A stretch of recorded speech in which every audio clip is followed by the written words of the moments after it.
My name is Paul Cook, and I'm the creative producer at MMG Events. And here's another tip in our series of speaker tips. This one is about the value of questions. Now, questions are really important because they're a great way of engaging the audience. And every event planner, every client wants engagement. It's an unwritten rule. They all want it. So one of the best ways that you can find out if your audience are actually responding to you is to ask questions.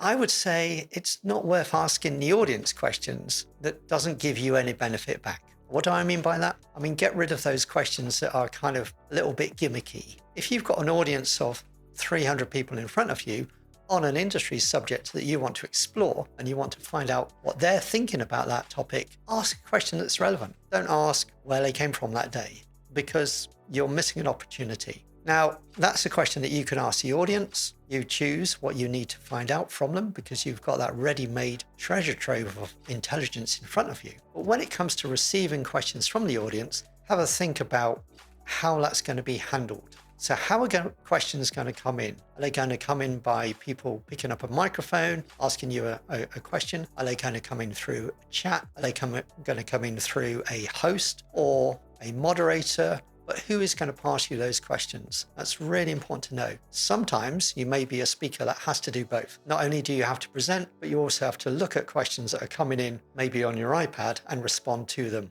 by picking them up and going, yeah, that's a good question. I'll answer that one. Other times, somebody is going to be in your ear giving you a question. So really important to know about how they're going to come in. Also, what's equally important is to think about your responses. That may sound a bit obvious, but keep your response brief, especially if it's to a very technical question, which you may need to take offline later because you don't want to lose your audience. You've spent time getting to know them. They're asking questions. It's usually at the end of a session.